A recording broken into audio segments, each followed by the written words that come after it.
أنا اسمي وليد، عندي 35 سنة ومتجوز وعندي ولدين.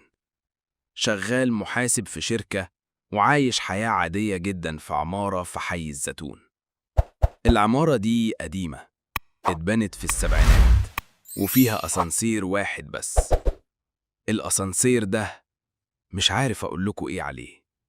كل حاجة بدأت قبل شهرين بالظبط. كنت راجع من الشغل متأخر زي كل يوم، الساعة حوالي 9 بالليل. دخلت العمارة لقيت الأسانسير واقف في الأرضي زي ما هو عادة. ضغطت عليه الزرار، الباب فتح. دخلت، ضغطت على الدور السابع. الأسانسير طلع عادي، وقف في السابع، الباب فتح. بس لما خرجت حسيت إن الممر غريب شوية. مش عارف أوصف لكم الإحساس ده، بس كان زي إن المكان مألوف ومش مألوف في نفس الوقت. دخلت الشقة، سلمت على مراتي فاطمة، اتعشيت ونمت عادي. اليوم اللي بعده نفس الحكاية. رجعت من الشغل، ركبت الأسانسير، طلعت. بس المرة دي لما خرجت من الأسانسير لقيت ست عجوزة واقفة قدام شقة 37. كانت لابسة جلابية سودة وواقفة مديالي ظهرها. السلام عليكم يا حاجة، قلت لها. بصت لي ووشها كان عادي، ما فيهوش حاجة غريبة، بس عينيها كانت بتبصلي بطريقة غريبة، زي ما تكون بتشوفني من جوه. وعليكم السلام يا ابني، قالت لي بصوت هادي. انت جديد هنا؟ لا يا حاجة، أنا ساكن هنا من 5 سنين. ابتسمت ابتسامة غريبة. ساكن هنا من 5 سنين؟ طب ازاي ما شفتكش قبل كده؟ الغريب إني فعلا كنت عارف إن الحاجة دي مش ساكنة في العمارة، أعرف كل الجيران. سبتها ومشيت على شقتي، بس فضلت أفكر في كلامها طول الليل. اليوم التالت ركبت الأسانسير زي كل يوم، بس المرة دي لما دوست على زرار السابع الأسانسير وقف في الرابع. الباب فتح، مفيش حد داخل. استنيت شوية، الباب قفل. كملت طالع للسابع. لما خرجت لقيت نفس الحاجة العجوزة واقفة، بس المرة دي قدام شقة 36. أهلا يا ابني، قالت لي. إمتى هتيجي تزورني؟ أزوركم فين يا حاجة؟ في الرابع طبعا، انت عارف شقتي كويس. قلبي بدأ يدق بسرعة. أنا مش عارف إن شقة في الرابع، وما كنتش أعرف الحاجة دي خالص. معلش يا حاجة، أنا تعبان شوية النهاردة. ومشيت بسرعة على شقتي. دخلت لقيت فاطمة في المطبخ. حبيبي، انت شكلك تعبان، ايه اللي حصل؟ مفيش حاجة، بس انت تعرفي ست عجوزة ساكنة في العمارة لابسة اسود دايما؟ تقصد مين؟ أم محمد اللي في التاني؟ لا، دي مش أم محمد، دي غريبة. فاطمة بصت بقلق. وليد، انت متأكد انك شفت حد؟ العمارة ما فيهاش ستات كبار غريبة. الموضوع بدأ يتعقد أكتر لما اكتشفت إن كل مرة أشوف فيها الحاجة العجوزة دي تكون واقفة قدام شقة مختلفة. مرة قدام 35، مرة قدام 33، مرة قدام شقتي نفسها. والأغرب إن في كل مرة تقولي إمتى هتيجي تزورني في الرابع. قررت في يوم إني أنزل أشوف الدور الرابع بنفسي.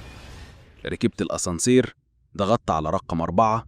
الأسانسير طلع، بس وقف في الخامس. ضغطت تاني على 4، طلع عن السادس. ضغطت تالت مرة، نزل للتالت. الأسانسير رفض يقف في الرابع خالص. جربت أطلع السلم، بس لما وصلت للدور اللي المفروض يكون الرابع لقيت نفسي في التالت مرة تانية. طلعت درجة واحدة، وصلت للخامس مباشرة. الدور الرابع ما كانش موجود. رجعت للشقة مرعوب. قعدت أفكر، إزاي ممكن دور كامل يختفي من عمارة؟ وإزاي الست العجوزة دي تقولي تعال زورني في مكان مش موجود؟ في الليل قررت أسأل بواب العمارة، عم سيد. نزلت لقيته قاعد في البدروم زي العادة. عم سيد، عايز أسألك سؤال غريب شوية. اتفضل يا وليد. العمارة دي كام دور؟ بصلي بغرابة. 9 يا ابني زي ما انت عارف. طب عدهم معايا. أرضي، أول، تاني، تالت، خامس، سادس، سابع، تامن، تاسع. استنى، فين الرابع؟ عم سيد بصلي كأني بتكلم صيني. أي رابع يا وليد؟ العمارة ملهاش رابع من أول ما اتبنت. الناس هنا بتتشائم من رقم 4، فالمهندس ما بناهاش خالص. قلبي كان هيقف. بس أنا شايف ست عجوزة بتقولي تعالى زورني في الرابع. وش عم سيد اتغير. ست عجوزة؟ أوصفها لي. وصفت له الست، وشه بدأ يجيب ألوان. يا ابني، الحاجة اللي انت بتوصفها دي كانت أم فتحي. كانت ساكنة في الشقة اللي كان المفروض تبقى في الدور الرابع لو كان موجود. ماتت من 5 سنين، يوم ما انت جيت تسكن هنا بالظبط. ماتت ازاي؟ اتحبست في الأسانسير يومين كاملين. الأسانسير اتعطق بيها وهي جوه ومحدش سمعها وهي بتستغيث. لما فتحوا الأسانسير لقوها ميتة. والغريب إن الأسانسير كان واقف بين التالت والخامس في مكان ما فيهوش دور. الدنيا دارت بيا. يعني إيه بين التالت والخامس؟ الأسانسير كان واقف في مكان فاضي، في المساحة اللي المفروض يكون فيها الدور الرابع. رجعت للشقة جري، حكيت لفاطمة كل حاجة. هي طبعا فكرت إني بقيت بهلوس وقالت لي أروح لدكتور، بس أنا كنت عارف إني مش بهلوس. اليوم اللي بعده قررت أواجه الموضوع. ركبت الأسانسير وقلت بصوت عالي: أم فتحي، أنا عايز أكلمك. الأسانسير وقف، الكهرباء قطعت، بقيت في ضلمة تامة. صوت الست العجوزة طلع من كل حتة حواليا: أخيراً، كنت مستنياك يا ابني. انت عايزة مني ايه؟ عايزك تخليني ارتاح.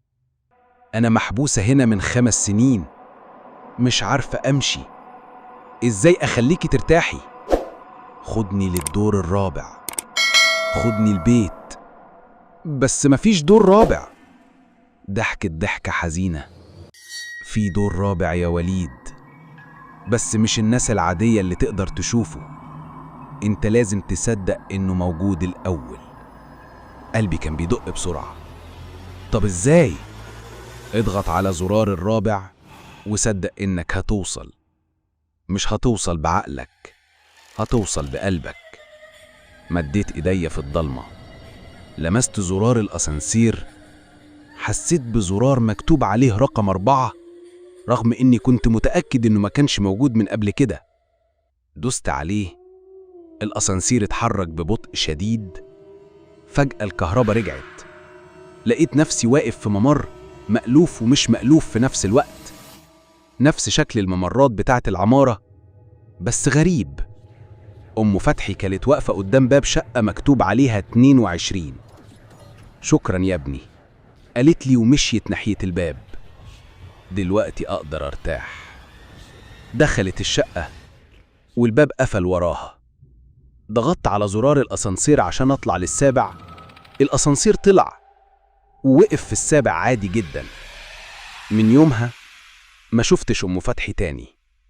لكن كل يوم لما أركب الأسانسير ألاقي زرار رقم 4 موجود، ولو ضغطت عليه الأسانسير بيقف في دور مليان شقق سكان مش عارف مين هما. بيبصولي بطريقة غريبة ويسألوني إيه اللي جابك هنا؟ واكتشفت إن الدور ده مليان بناس ماتوا في العمارة على مدار السنين، بس ما قدروش يمشوا لسبب أو لآخر. والمشكلة إن كل واحد فيهم عايزني أساعده زي ما ساعدته أم فتحي، وأنا لسه مش عارف لو ساعدتهم كلهم هل ممكن أبقى زيهم؟ هل ممكن ما أقدرش أرجع للدور السابع تاني؟ دلوقتي كل يوم بطلع 7 أدوار ماشي على رجليا، لأن الأسانسير بقى يعرفني أكتر من اللازم. وانتوا بقى، هل هتقدروا بعد كده تركبوا الأسانسير لوحدكم ولا هتخافوا؟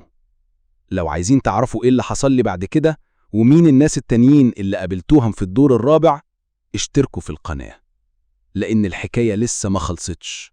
والأسرار اللي اكتشفتها في العمارة دي أكبر بكتير مما تتخيلوا.